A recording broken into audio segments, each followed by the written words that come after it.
बिस्मिल्लाहिर्रहमानिर्रहीम। अस्सलाम वालेकुम स्टूडेंट्स, उम्मीद है आप खैरियत से होंगे। आज की वीडियो में हम class 9th maths Punjab text book board chapter number 5 exercise 5.2 को स्टार्ट करने जा रहे हैं। स्टूडेंट्स, हम जब भी कोई एक्सरसाइज स्टार्ट करते हैं तो उससे पहले उसका बेसिक कॉन्सेप्ट क्लियर करते हैं। आइए पहले बेसिक कॉन्सेप्ट देखते हैं। यहाँ पे मैंने सारे कॉन्सेप्ट साइड पे कर लिए हैं। पहला कॉन्सेप्ट है concept of maximize and minimize. अब इसको मैं स्टूडेंट्स आपको बेसिक एग्जांपल लेके समझाऊंगी। अगर मैंने कोई बिजनेस करना है, ठीक है, तो मुझे प्रॉफिट फाइंड करना है। मैं देखूंगी कि मैं ज़्यादा से ज़्यादा प्रॉफिट कैसे कमा सकती हूँ और इसी तरह कम से कम कॉस्ट कैसे चीज़ों पे ला सकती हूँ। तो अगर मैंने कम से कम कॉस्ट को फाइंड करना है तो फिर मैं मिनिमाइज की तरफ आऊँगी, और इसी तरह अगर मुझे ज़्यादा से ज़्यादा प्रॉफिट को फाइंड करना है तो फिर मैक्सिमाइज की तरफ आऊँगी। अब ये जो प्रॉफिट और कॉस्ट हैं, ये क्या हैं? ये असल में कॉन्स्टेंट्स हैं। इनको क्या कहेंगे? कॉन्स्टेंट्स कहेंगे। ये मैंने आपको एग्जांपल लेके इस तरह बताया है कि मैक्सिमाइज कैसे होगा, मिनिमाइज कैसे होगा, और वो जो चीज़ें हैं प्रॉफिट और कॉस्ट हैं वो क्या हैं? कॉन्स्टेंट्स हैं। और ये जो सारा फंक्शन है, ये फंक्शन कौन सा है? ऑब्जेक्टिव फंक्शन है। ये तो मैंने आपको बेसिक कॉन्सेप्ट बता दिए हैं जो क्वेश्चन में स्टेटमेंट के हवाले से लिखे हुए थे वो। अब हमने क्वेश्चन के आंसर को किस तरह के स्टेप्स में कैटेगराइज करना है। फर्स्ट आपने क्या करना है, ये सारे स्टेप्स हैं आंसर के। पहला स्टेप क्या होगा, आपने कोरिस्पोंडिंग इक्वेशंस लिखने होंगे। जैसे आपको लेस देन, ग्रेटर देन के साइंस दिए होंगे, आपने उसको इक्वल के साइन में चेंज कर देना है और इस तरह कोरिस्पोंडिंग इक्वेशन बनती है। ये हमने 5.1 के लास्ट क्वेश्चन में सीखा था ना। हमने वहां पे ग्राफ्स बनाए थे, उन्हीं ग्राफ्स को आगे हमें और इसमें चीजें ऐड करके दी गई हैं और उनको सॉल्व करके दिखाना है। अब सेकंड इसका जो पार्ट है सेम वैसे ही है जैसे हमने 5.1 के लास्ट क्वेश्चन में किया था। एक्स के लिए सॉल्व किया था, वाई के लिए सॉल्व किया था, लेट किया था एक्स को 0 के इक्वल, और इसी तरह लेट किया था वाई को इक्वल 0 के। फिर हमने थर्ड वहां पे भी ग्राफ बनाया था, यहाँ पे भी ग्राफ बनाएंगे। यहाँ पे एक चीज की एडिशन होती है, वो है कॉर्नर पॉइंट्स। अब कॉर्नर पॉइंट्स ही असल में बताते हैं कि मिनिमाइज, ये वाला जो इक्वेशंस हैं, ये जो इनइक्वालिटीज हैं, ये मिनिमाइज को शो करेंगे या फिर मैक्सिमाइज को। अगर हमें मैक्सिमाइज कहा जाएगा तो हम सबसे जो ग्रेटर पॉइंट होगा, कॉर्नर पॉइंट, उसको देखेंगे, और अगर मिनिमाइज आएगा तो फिर हम सबसे जो छोटा पॉइंट होगा उसको देखेंगे। तो ये हमारे पास सारे कॉन्सेप्ट थे। आइए अब एक्सरसाइज की तरफ आते हैं। आज की वीडियो में हम मैक्सिमाइज के क्वेश्चंस को सॉल्व करेंगे। क्वेश्चन नंबर 1 है मैक्सिमाइज एफ एक्स। ये फंक्शन कौन सा है? ऑब्जेक्टिव फंक्शन है। F X Y is equal to 2x plus 5। अब ये जो है, ये हमारे पास कांस्टेंट है, ये एक हद है, इससे आगे हम नहीं जा सकते। ठीक है, ये हमारे पास ऑब्जेक्टिव फंक्शन है, इससे आगे हम नहीं जाएंगे, इसी से पीछे पीछे रहेंगे। ये कॉन्स्टेंट्स हैं सारे दिए गए, सब्जेक्टेड टू द कॉन्स्टेंट, ये कॉन्स्टेंट्स हैं सारे, इनसे हमने सॉल्व करना है क्वेश्चन को। कुछ कुछ कंसेप्ट बीच में भी आएंगे आंसर के, वो मैं साथ साथ आपको देती जाऊंगी। अब सबसे पहले हमारे पास ये दोनों, जैसे मैंने आपको बताया था कोरिस्पोंडिंग इक्वेशंस, इनको बनाना है, तो पहले वो बना लेते हैं। जैसे कि यहाँ पे क्या है, ये 2y minus x is less than equal to 8। अब हम इसको किस तरह लिख लेंगे? 2y minus x is equal to 8 and x minus y is equal to 4। ये तो हमारे पास बन गई कोरिस्पोंडिंग इक्वेशन। मैं यहाँ पे लिख भी देती हूँ कोरिस्पोंडिंग इक्वेशंस। ठीक है, अब इसमें से ये जो फर्स्ट इक्वेशन है इसको नंबर 1 और सेकंड को नंबर 2 इक्वेशन का नाम दे देते हैं। सबसे पहले हम फर्स्ट इक्वेशन के लिए सॉल्व करेंगे, जैसे प्रीवियस हमने एक्सरसाइज में किया था सेम वैसे ही करेंगे। लेट करेंगे x को 0 के इक्वल, इसी तरह यहाँ पे लेट करेंगे y को 0 के इक्वल। फर्स्ट इक्वेशन की बात हो रही है, 2y minus x is equal to 8, तो ये आ जाएगा 2y minus x is equal to 8। अब इसमें x कहाँ पे है? ये है ना, x को हम क्या लेट कर लेंगे, x 0 है, तो 2y इज इक्वल टू 8 आ जाएगा ना, क्योंकि x तो 0 हो चुका हुआ है। अब ये y के साथ 2 मल्टीप्लाई हो रहा है, तो ये इधर आके डिवाइड हो जाएगा। 2 1 टाइम 2 2 4 टाइम 8, तो y का आंसर क्या आएगा? 4। अब इसके जो पेयर बने हैं वो क्या है? x की जगह क्या आता है? 0। x हमने लेट किया था ना 0, y हमारे पास क्या आंसर आया? 4। इसी तरह हमने सबको बनाना है। Let y is equal to 0। अब यहाँ पे 0 को y को 0 कर दें, तो 2 0 minus x is equal to 8। 2 0 times 0, यहाँ पे क्या बचा, minus x is equal to 8। X is equal to minus, उधर जाके उधर चला जाएगा ना 8 के पास, तो ये क्या आ जाएगा, -8। अब ये हमारे पास यहाँ पे देखें क्या पेयर बनेगा, एक -8 का और दूसरा एक्स की जगह -8 आ गया और दूसरा वाई की जगह क्या आ जाएगा, 0। इसी तरह हमने इक्वेशन 2 के लिए भी सॉल्व करना है। इक्वेशन 2 में हमारे पास क्या है, x minus y is equal to 4। अब इसको हम किस तरह लिखेंगे, x minus y is equal to 4। X की जगह सबसे पहले क्या करना है, यहाँ पे मैं कर देती हूँ let x is equal to 0 and let y is equal to 0। यहाँ पे x को 0 करेंगे तो minus y is equal to 4 आ जाएगा, माइनस उधर चला जाएगा तो y इज इक्वल टू -4 हो जाएगा। यहाँ पे देखें, यहाँ पे x को हमने एज इट इज लिख देना है और y को 0 करना है, तो y is equal to 0 is equal to 4। x is equal to क्या आंसर आया, 4। अब इनके हम पेयर्स बना लेते हैं। यहाँ पे हमारे पास क्या आंसर आएगा, 0 और -4। x 0 है ना और y क्या है, -4। ये क्या है, 4x है और 0 क्या है, y है। तो ये देखें, ये हमारे पास सारे पेयर्स बन चुके हैं। अब हमने इससे बना लेनी है डायग्राम। डायग्राम बनाएंगे और फिर इसके कॉर्नर पॉइंट्स को देखेंगे, क्योंकि डायग्राम बनने के बाद ही कॉर्नर पॉइंट्स मिलेंगे। ग्राफ, आप अगर इसको ग्राफ में बनाएंगे तो जाहिर है ज़्यादा अच्छा आंसर आएगा, और अगर ग्राफ में नहीं बनाते तो फिर आप यहाँ पे जैसे सेंटीमीटर के हिसाब से थोड़ा थोड़ा फासला लेके सारी नंबरिंग कर सकते हैं। मैं यहाँ पे स्केल से तो नहीं लूँगी, ऐसे ही अंदाजे से 1 2 3 4 ये जैसे मैं ले रही हूँ, 1 2 3 4 5 6 7 8। इसी तरह यहाँ पे भी ले लूँगी, 1 2 3 4 5 6 7 8। ये सारे किसके हैं, माइनस के। अच्छा, ये हमारे पास क्या है, ये एक्स वाई प्लेन है, जिसमें ये होता है एक्स एक्सिस और ये होता है एक्स नेगेटिव एक्सिस, ये होता है वाई नेगेटिव एक्सिस और ये होता है वाई पॉजिटिव एक्सिस। अब ये मेरे पास सारे नाम भी आ गए और इसकी जो यहाँ पे लाइंस लगानी है वो भी लगा लेती हूँ, 1 2 3 4 5 6 7 और 8। 1 2 3 4 5 6 7 और 8। इसके सारे माइनस में आएंगे, ये माइनस लगा दिए क्योंकि ये नेगेटिव में। अब हमने देखना है कि फर्स्ट हमारे पास क्या आंसर है, 0 एंड 4। एक्स के ऊपर 0 है और वाई के ऊपर 4 है। याद रहे दोनों पॉजिटिव हैं, तो ये हमारे पास एक पॉइंट ये बन गया, दूसरा पॉइंट ये बन गया। इसी तरह नेक्स्ट क्या है, -8 एंड 0। -8 किसके ऊपर है, एक्स एक्सिस के ऊपर है और वाई एक्सिस के ऊपर 0 है। ये तो है 0 ही रहेगा, जाहिर है वही पॉइंट है, ये ओरिजिन है हमारे पास, इसमें ये एक ही है पॉइंट है जो 0 0 ही रहेगा। -8 जो है वो एक्स एक्सिस के ऊपर है, ये यहाँ पे ये आ गया। नेक्स्ट देखते हैं 0 -4, यानी कि 0 तो यही है, वाई एक्सिस के ऊपर -4 है, ये रहा। इसी तरह 4 और 0 है, एक्स एक्सिस के ऊपर 4 है, वाई एक्सिस के ऊपर 0 है। तो एक्स एक्सिस क्या है, यहाँ पे है और वाई एक्सिस कहाँ पे, ये इसका 0 ही रहेगा। अब जो फर्स्ट इक्वेशन थी जिसमें इक्वेशन 1 के लिए हमने सॉल्व किया था, उसकी लाइन को भी मैच कर लेते हैं और इसकी लाइन को भी स्केल से मैच कर लेते हैं।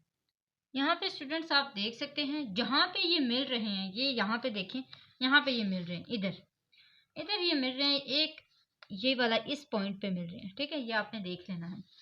तो मेरे पास तो यहाँ पे जगह नहीं थी तो मैं इसको ऐसे ही मूव ऑन कर दिया था, आपने इसको खुली जगह पे बना लेना है। तो यहाँ पे ये देखें कि जो 4th इसका पार्ट है कॉर्नर पॉइंट्स वाला, उनमें क्या था, इसके कॉर्नर पॉइंट्स को देखना था। ये है इसका ओरिजिन से लेके यहाँ तक का जो सॉल्यूशन है उन सब के कॉर्नर पॉइंट्स को देखना है। जैसे इसका एक ये कॉर्नर पॉइंट है, एक ये है, एक ये है और एक ये है। ये जो इसके अंदर का एरिया है ये क्या है, ये फिजिबल रीजन है।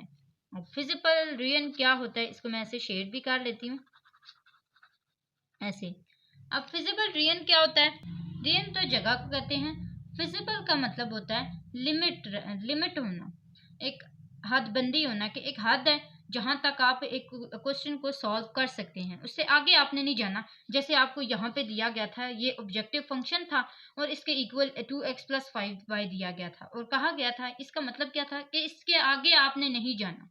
ये इसका फिजिबल सॉल्यूशन जो आएगा उसका मतलब ये होगा कि इससे ये छोटा ही है, इससे आप मतलब इसके अंदर अंदर ही रहता है, ये ना इससे बड़ा होगा और ना ही इससे छोटा होगा। तो ये आपने फिजिबल सॉल्यूशन इसका देख लेना, इसके अंदर रहते हुए ही आपने इसको सॉल्व करना है।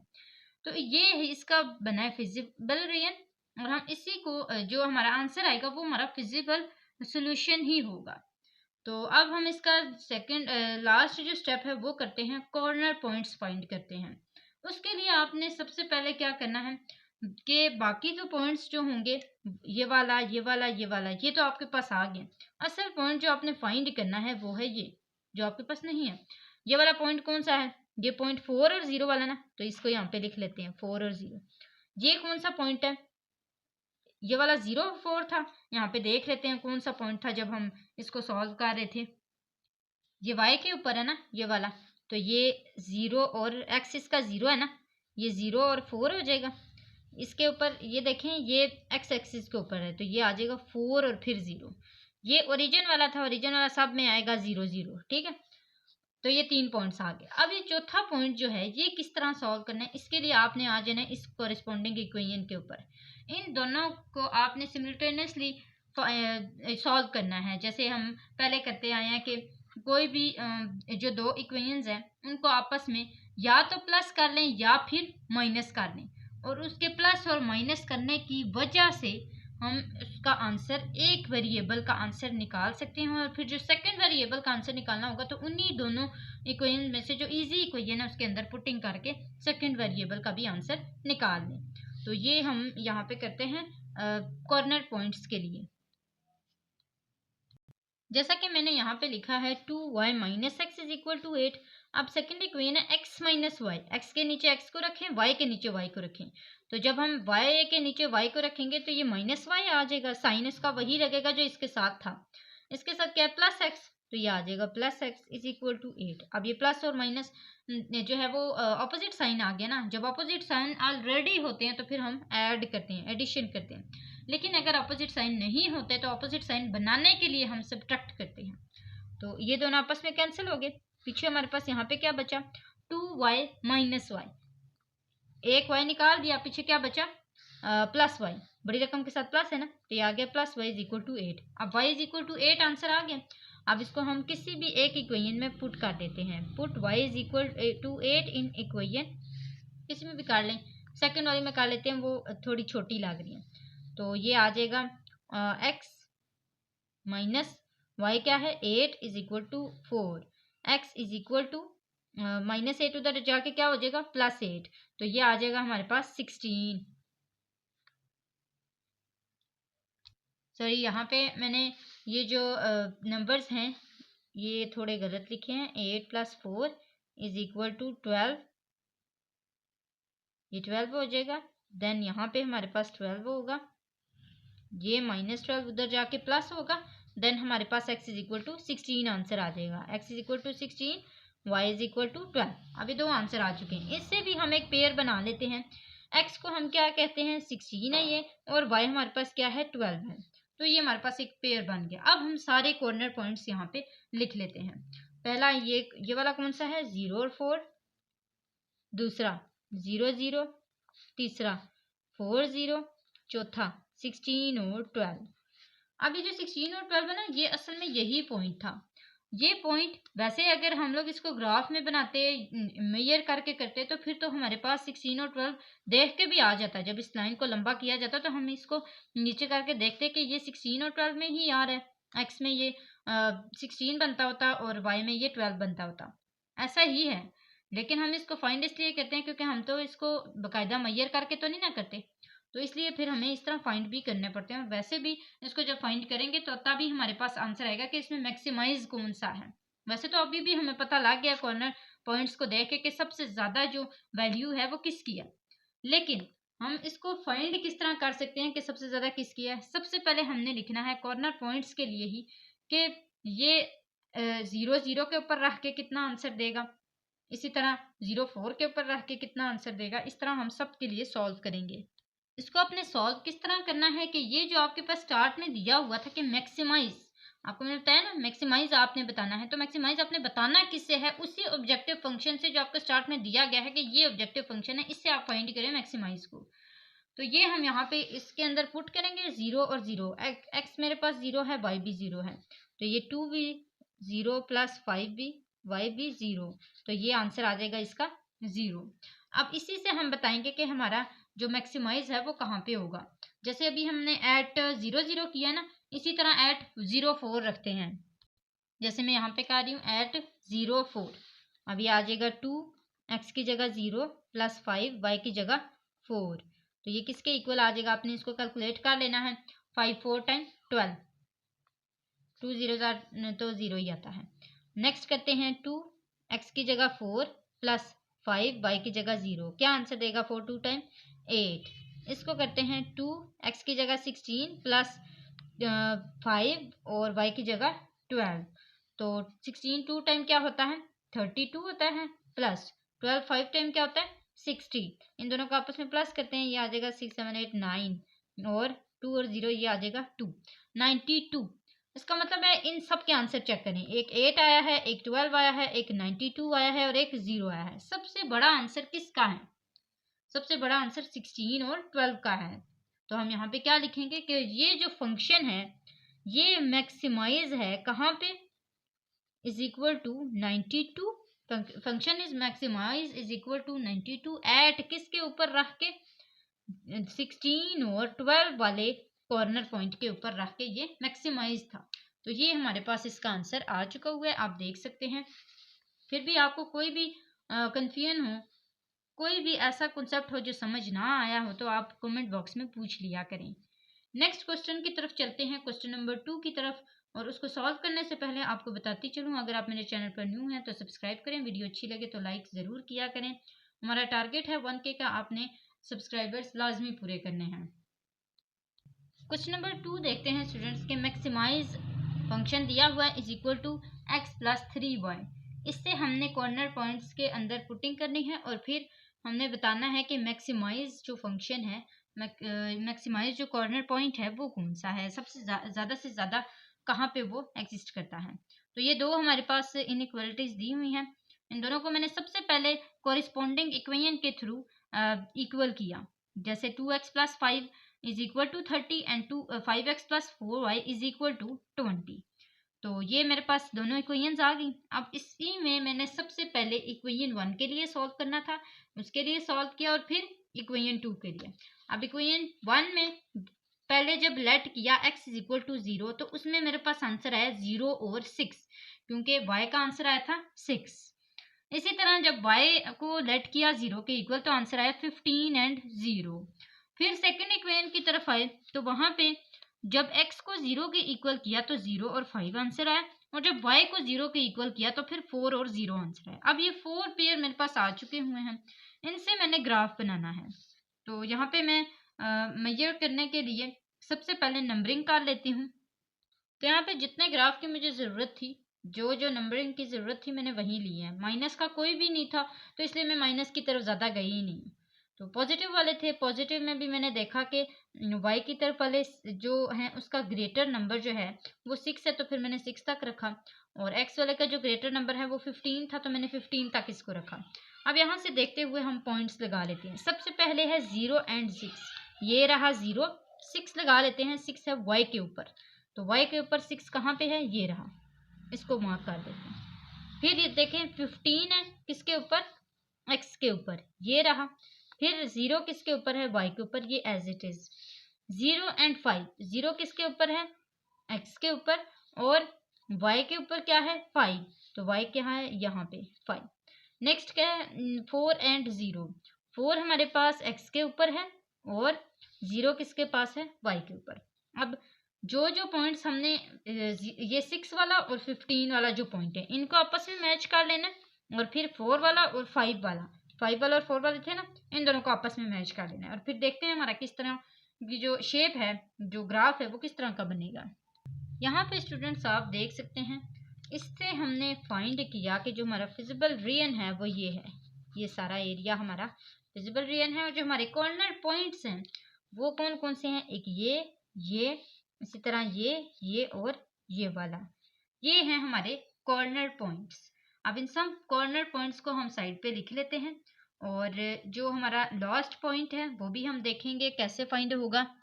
यहाँ पे हम देख सकते हैं कि जो हमारे 4 पॉइंट्स हैं वो साइड पे, यहाँ पे 4 पॉइंट्स ही हमारे बन चुके हैं, तो हम इन्हीं को कंसिडर कर लेंगे यहाँ पे सारे कॉर्नर पॉइंट्स के लिए। अगर हम यहाँ पे गौर करें तो हमारा फिजिबल सॉल्यूशन, इसको कंसिडर ना भी किया जाए तो इसको किया जा सकता है। अगर हम इसको आगे मैच ना करें और यहाँ तक लाइन लेके जाएं तो फिर इसको हम ट्रायंगल कंसिडर नहीं कर सकते। तो ये जो ब्लू वाली लाइन मैंने लगाई है यही इसकी असर है, क्योंकि ओरिजिन को देखा जाता है ना, ओरिजिन को देखा जाता है। यहाँ पे ओरिजिन तो नहीं है, ये 4 पॉइंट्स हैं लेकिन यहाँ पे ओरिजिन तो नहीं है, तो ओरिजिन को देखते हुए हम इसको कंसिडर कर रहे हैं। ठीक है, आपने ये इसको कंसिडर नहीं करना, इसकी शेप इस तरह की है ये वाली। इससे आपने पॉइंट्स निकाले 0 0, मैंने ये पॉइंट्स यहाँ पे लिख लिए हैं 0 0 5 0 5 और 4 0, ये 3 पॉइंट्स मैंने यहाँ पे कॉर्नर पॉइंट्स के लिए कंसिडर किए हैं। इन तीनों पॉइंट्स में देखते हुए ये तीनों मेरे पास अवेलेबल थे, मुझे कोई चौथा पॉइंट नहीं चाहिए था, कोई चौथा पॉइंट है ही नहीं अवेलेबल, तो इसको कंसिडर नहीं करना। इसको इसलिए कंसिडर नहीं करना क्योंकि ओरिजिन चाहिए होता है और ओरिजिन यहाँ पे है, तो इस वजह से हमारे ये जो तीनों पॉइंट्स बने थे ये यहाँ पे आ चुके हैं। अब यहाँ पे जो हमारे पास ऑब्जेक्टिव फंक्शन दिया गया था x+3y, इसमें हम पुटिंग कर लेते हैं 0 0 4 0 और 0 5 की।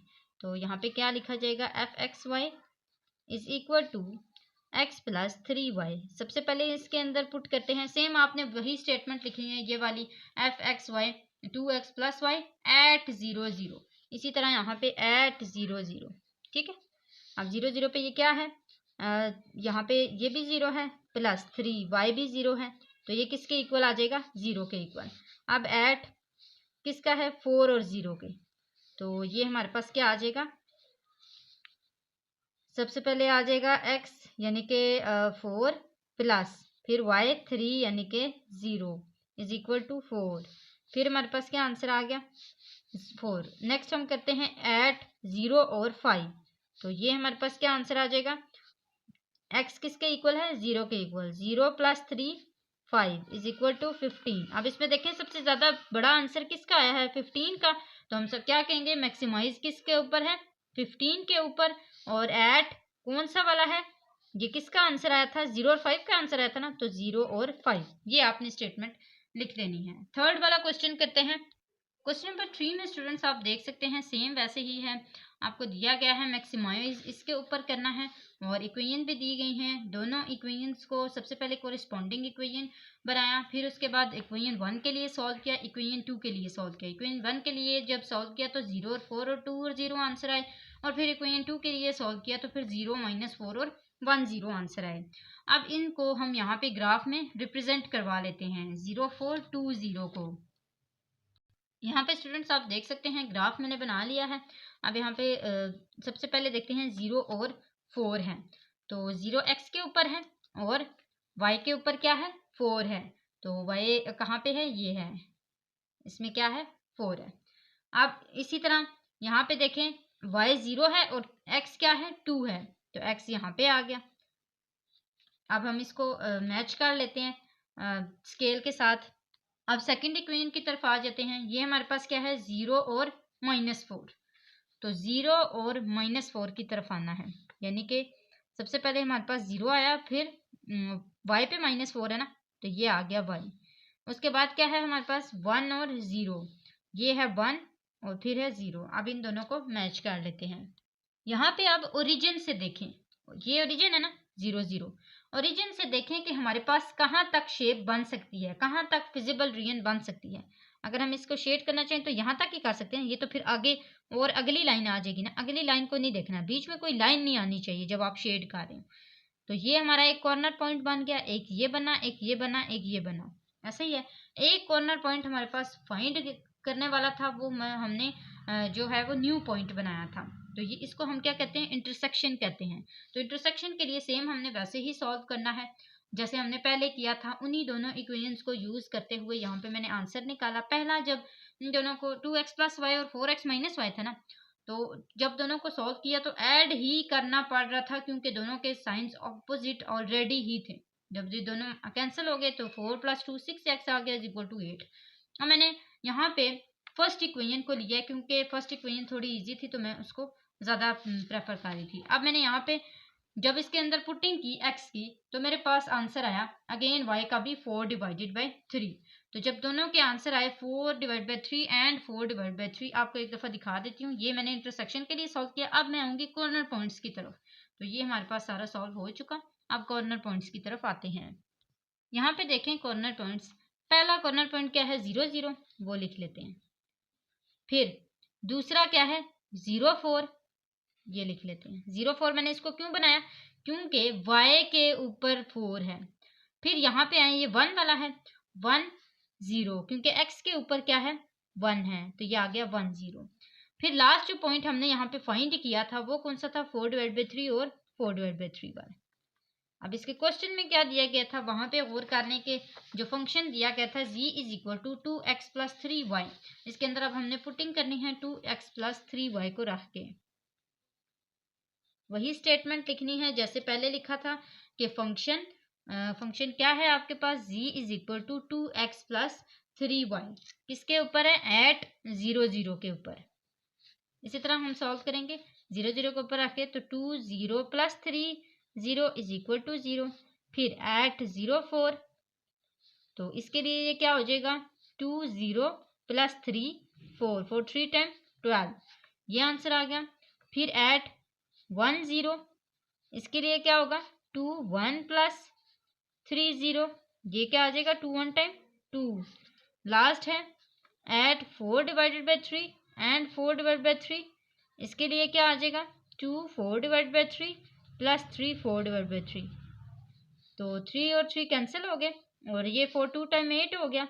8/3 + 4, इसका एलसीएम ले लेते हैं तो ये आ जाएगा 8 प्लस यहाँ पे क्या है 1 1 3 टाइम 3 और ये हो जाएगा 4 3 टाइम 12। अब इसी तरह 12 + 8 इज इक्वल टू 20/3। अब हम इन दोनों को डिवाइड कर लेते हैं तो इसका आंसर आता है 6.66। आगे ये चलता जाएगा।